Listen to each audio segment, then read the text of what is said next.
নমস্কার, আজ বানিয়ে দেখাবো সুজির উপমা। এটা খুব কম সময়ে বানিয়ে নেওয়া যায় আর একদম ঝরঝরেভাবে কিভাবে বানিয়ে নিতে পারবে সেটাই আমি তোমাদের সঙ্গে শেয়ার করব। এটা সকালে ব্রেকফাস্ট অথবা বাচ্চাদের টিফিনে রাখতে পারো, ভীষণ ভালো হয়। তাহলে চলো ঝটফট রেসিপিটা দেখিয়ে দিই।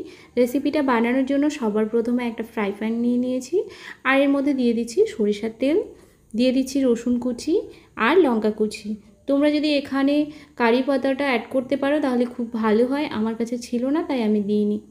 আর আলু দিয়ে দিলাম কেটে রাখা, আলুগুলোকে একটু হালকা লাল লাল করে ভেজে নিচ্ছি। তারপর এর মধ্যে দিয়ে দিচ্ছি কুচিয়ে রাখা পেঁয়াজ। পেঁয়াজটা দিয়েও আরও 2-3 মিনিট মতো ভেজে নেব। তারপর এর মধ্যে রঙের জন্য একটু হলুদ গুঁড়ো দিয়ে দিয়েছি আর স্বাদ মতো লবণ দিয়ে দিয়েছি।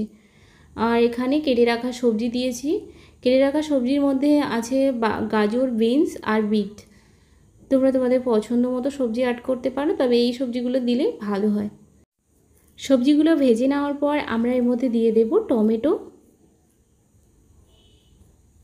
টমেটোটা দিয়ে আরও 1 মিনিট মতো ভেজে নিয়ে এর মধ্যে দিয়ে দিচ্ছি সুজি।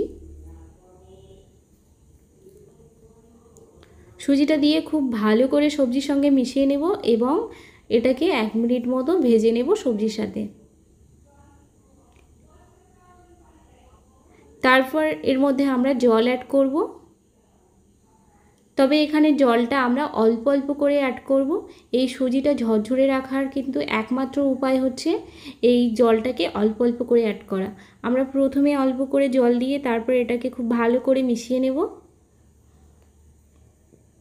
তারপর আবারও একটু জল দিয়ে দেব, দিয়ে আবারও এটাকে খুব ভালো করে একটু নাড়াচাড়া করে নেব।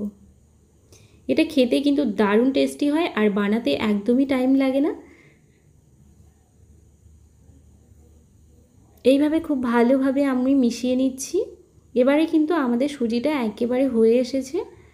আমি এখানে যখন লবণটা দিয়েছিলাম, লবণটা দেওয়ার সময় ক্যামেরাটা অন করতে ভুলে গেছিলাম, তাই আর দেখাতে পারিনি। এবারে আমরা একটা সার্ভিং ডিশে এটাকে সার্ভ করে দেখাচ্ছি। আজকের রেসিপিটা তোমাদের কেমন লাগলো জানাতে একদমই ভুলো না। ভালো লাগলে লাইক, কমেন্ট, শেয়ারের অনুরোধ রইল। আজকের রেসিপি এই পর্যন্তই থাকছে, আবার অন্য কোনো রেসিপি নিয়ে দেখা হবে। ততক্ষণ ভালো খান, সুস্থ থাকুন, টাটা।